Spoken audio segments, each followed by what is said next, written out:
والصلاة والسلام على أشرف الأنبياء والمرسلين وعلى آله وأصحابه أجمعين. أشهد أن لا إله إلا الله وحده لا شريك له وأشهد أن محمدا عبده ورسوله صلى الله عليه وسلم لا نبي بعده.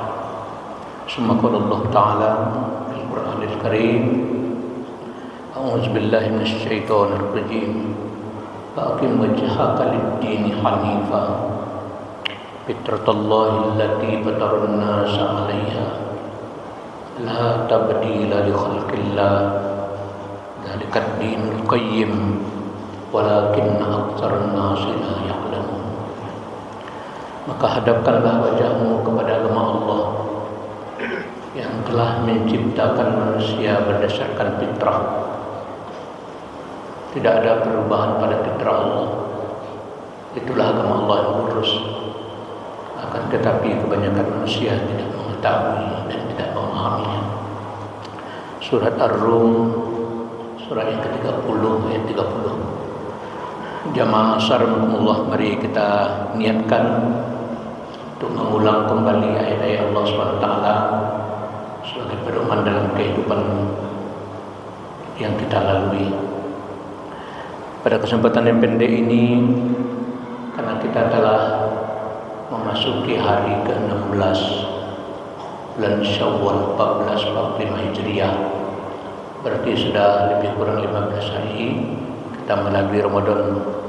Mudah-mudahan masih ada bekas dari buah Ramadan yang kita rasakan. Di antaranya ada ketenangan batin setelah kita melaksanakan apa yang disyariatkan oleh Allah. Kemudian tumbuh kesadaran beribadah, sekalipun muazin tidak mengumandangkan azannya, tapi ruhnya sudah tersambung kepada Allah. Kemudian buah dari Ramadan itu adalah mampu mengontrol hawa nafsu yang selalu bergejolak. Innan nafsa ammaratun bis-su'i illa ma rahima rabbi. Sesungguhnya nafsu ammarah itu selalu mendorong kepada kejahatan kecuali yang diberi rahmat oleh Allah. Dan buah Ramadan yang kita rasakan adalah mampu membuang sifat mazmumah,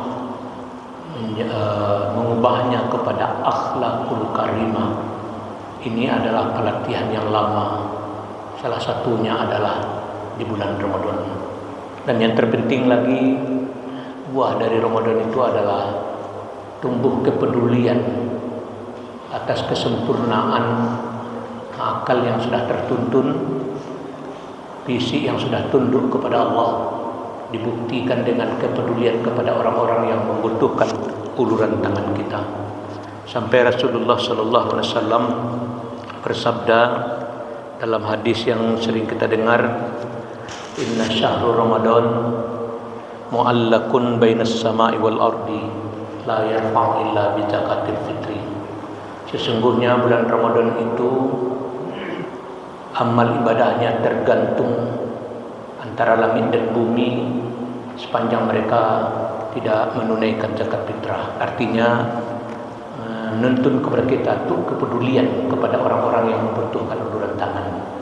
Nah, barulah kita berdoa kepada Allah, Rabbana taqabbal minna sholatana wa siyamana wa jami'a ibadatina bi rahmatika ya arhamar rahimin. Ya Tuhan kami, terimalah ibadah kami, sholat, puasa, dan seluruh amal ibadah yang kami laksanakan oleh Allah yang Maha Pengasih lagi Maha Penyayang. Ketika kita sudah sampai ke puncak ketakwaan, puncak spiritualitas yang tinggi dan ketundukan serta kepatuhan kepada Allah, maka Allah akan pelihara kehidupan kita dengan 5 hal. Pertama namanya taqwiyatur ruh. Dipelihara oleh Allah kekuatan ruh itu sendiri. Yang kedua namanya taqwiyatul jasad.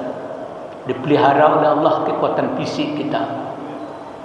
Kemudian yang ketiga, Allah akan memelihara kepada kita taqwiyatul iradah. Ada dipelihara oleh Allah kemauan. Kemudian yang keempat, dipelihara pula oleh Allah tazkiratul lil mahrumin. Ada kepedulian, ada nilai sosial dalam kehidupan bermasyarakat yang kita lakukan. Kemudian yang terpenting pula adalah al-ubudiyatul kamilah. Diberikan kesempurnaan ibadah, tumbuh kesadarannya. Fa'aina tazhabun. Mereka bertanya kepada dirinya, kemana kamu akan pergi? Itu bukti kesempurnaan ibadah mereka. Pertama adalah taqwiyatur ruh. Dipelihara oleh Allah ruh kita. Ibu, bapak-bapak, sudah sering kita dengar bahwa kita sebagai manusia terdiri daripada dua unsur. Pada pengajian sebelumnya pernah kita sampaikan, unsur jasad dan unsur ruh. Unsur jasad sudah kita sampaikan sebelumnya, yaitu berasal dari tanah. Walaqad khalaqnal insana min sulalatin min tin. Sungguh kami telah menciptakan manusia dari saripati tanah. Itulah Adam alaihissalam. Diciptakan Hawa dulu, kemudian pertemuan Adam dengan Hawa terbentuklah manusia dari setetes mani yang tersimpan dalam kantong rahim yang kokoh, disempurnakan jadi seketul darah, segumpal daging, diberikan tulang belulang, dibalut kembali dengan daging, kemudian ditiupkan ruh selama lebih kurang 120 hari dalam rahim kita. Wa yursilu alaihi malak. Allah utus malaikat wa nufikha fihi min ruhi untuk meniupkan ruh ciptaannya. Itulah unsur kedua. Ibu bapak tengok nanti dalam surat Al-Mu'minun, surat yang ke-23 ayat 12 sampai 14. Lalu dilahirkanlah kita ke permukaan bumi dengan komponen-komponen yang sempurna. Ibu bapak, komponen yang sempurna yang sudah sering juga kita dengar, seperti hayat, kudrat, iradat, sami', basir, kalam, dan ilmu itu. 7 sifat mulia Allah yang khusus hanya dianugerahkan oleh Allah manusia. Lalu kita runut ke belakang kembali. Kita berasal dari tanah. Tanah itu di bumi, dan tanah itu mengandung unsur tanah, mengandung unsur air, mengandung unsur api, dan mengandung unsur udara. Nah, 4 unsur itu, ibu bapak jamaah asar yang dimuliakan oleh Allah, tanah itu letaknya di bumi. Bumi itu diperlukan oleh manusia itu sendiri, diperlukan oleh binatang, diperlukan oleh tumbuhan, dan dia adalah alam yang diciptakan. Lalu di bumi itu Allah pancangkanlah gunung-gunung, ya, supaya dia tidak oleng, supaya dia tidak goncang. Wa alqa fil ardi rawasiya antamida bikum wa anharum wa subulan la'allakum tahtadun. Kami pancangkan gunung-gunung di bumi agar dia tidak goncang, agar dia tidak oleng bersamamu, dan kami buatkan bagimu sungai-sungai dan jalan-jalan agar kamu mendapat petunjuk. Apa filosofinya kita berasal dari tanah? Ibu bapak, tanah tadi satu sisi dia mendatangkan manfaat kepada tumbuhan, binatang, dan manusia sendiri. Artinya tanah asal kejadian kita, dia berdinamis, dia berputar, dia bermanfaat, dia beredar mengelilingi matahari. Lalu supaya dia tidak goncang, Allah tancapkanlah gunung-gunungnya, agar kehidupan kita yang dinamis itu dia tidak tetap. Namanya alam tidak tetap. Al-alamu mutaghayyir. Alam itu berubah-ubah. Supaya kehidupan kita tidak oleng, supaya kehidupan kita tidak goncang dalam kehidupan, maka tancapkan pula lah gunung-gunung seperti Allah tancapkan ke bumi. Apa yang kita tancapkan dalam kehidupan kita, yaitu tancapkan kalimat ketuhanan. Itulah Allahu Akbar. Itulah la ilaha illallah.